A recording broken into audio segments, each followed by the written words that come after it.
Ayodhya police विभाग में एक ऐसे सब इंस्पेक्टर चर्चाओं में हैं जो अपनी ड्यूटी के बाद मिलने वाले समय को जनसेवा के कार्य में लगाते हैं।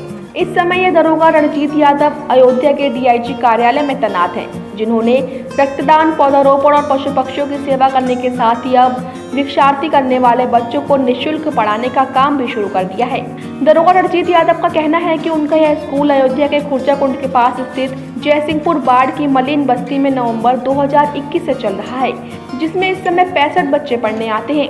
उन्होंने बताया कि भीख मांगने वाले निराश्रित लोगों के बच्चों से उनका सरोकार तब हुआ जब वो अयोध्या के नया घाट चौकी पर तैनात थे। इस इलाके में कुष्ठ रोगियों को घाटों पर भीख मांगते देखा जाता है। दरोगा रणजीत ने बताया कि उन बच्चों को देखकर उन्हें अपना बचपन याद आ गया, क्योंकि वो बेहद गरीबी के दौर में लोगों से किताबें मांगकर अपनी पढ़ाई करते थे। उन्होंने बताया कि उसी के बाद उन्होंने भिखारियों के बच्चों को फ्री में शिक्षा देने का संकल्प लिया। अब ऐसे निराश्रित बच्चों के लिए उन्होंने अपना स्कूल शुरू कर दिया है। उनका कहना है कि वे इस समय पुलिस की अपनी ड्यूटी को वरीयता देते हुए समय निकालकर बच्चों को पढ़ाते हैं। बच्चों को पढ़ाई की सामग्री जैसे कॉपी, किताब, कलम, स्लेट, चौक, रबर, कटर और अध्ययन सामग्री अपनी जेब से खरीद लेते हैं। बच्चों को पढ़ाई की सामग्री जैसे कॉपी, किताब, कलम, स्लेट, चौक, रबर, कटर और अध्ययन सामग्री अपनी जेब से खरीद कर देते हैं। साथ ही उनके अभिभावकों को जागरूक करते हैं कि शिक्षा से ही उनकी गरीबी दूर हो सकती है।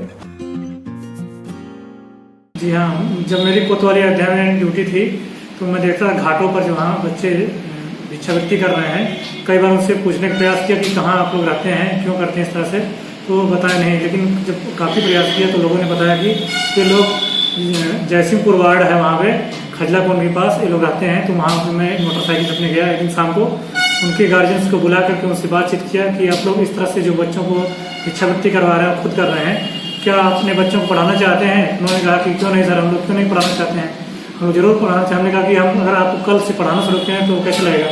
वो लोग सहज तैयार हुए। फिर दूसरे दिन में कॉपी, कलम, पेंसिल, रबर, कटर, बिछाने के लिए तिरपाल इत्यादि ब्लैक बोर्ड लेकर के वहाँ पर पहुँचा और बच्चों के लिए ये अपना स्कूल की शुरुआत किया कि ये बच्चे जो इस अंधेरी दुनिया में है, भिक्षावृत्ति की दुनिया में है, इस खाई से इनको निकालने के लिए अभी इसमें बच्चे 50 से 60 तकरीबन हैं। शुरुआत में बच्चे कम थे, लेकिन धीरे धीरे गार्जियंस को मोटिवेट किया, बताया कि जो भिक्षावृत्ति है इससे आपको 100-200 रुपये दिन भर में मिलेंगे, लेकिन अगर आपको शिक्षा, अगर अपने बच्चों को शिक्षित कर लेंगे तो आपको ये जिंदगी भर के लिए उजियारा देंगे और आगे ले जाएंगे।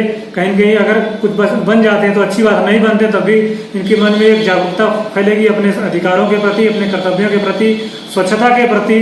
जो अच्छे चीज़ हैं उनमें ये लोग आगे बढ़ेंगे, न कि इस अंधेर। और मेरी ड्यूटी रहती, व्यस्त समय रहता है, लेकिन इसकी मैं सुबह सवेरे पहुंच जाता हूं उनको बीच में 6 बजे से लेकर कभी 7 बजे।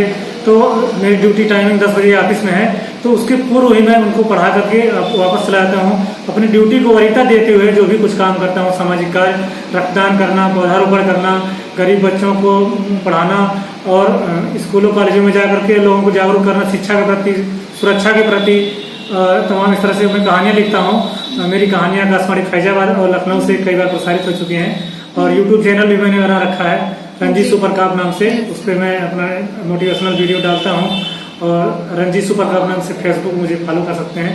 तो इस प्रकार से तारतम्य मिला के चलता हूँ। मेरे उच्च अधिकारियों का भी बहुत सहयोग रहता है और यूपी पुलिस की वेबसाइट पर डीजीपी सर के द्वारा भी कई बार मेरे कार्यों की सराहना वहाँ पर फोटो लगा कर की गई, तो अच्छा लगता है। और मेरे अधिकारी भी कहते हैं कि जो समाज में वंचित वर्ग हैं, जो लोग, उनको सुरक्षा प्रदान किया जाए, उनको आगे बढ़ाया जाए, शिक्षित किया जाए। तो ये सब चीज़ों को तारतम्य मिलाकर मैं कहता हूँ कि ड्यूटी खास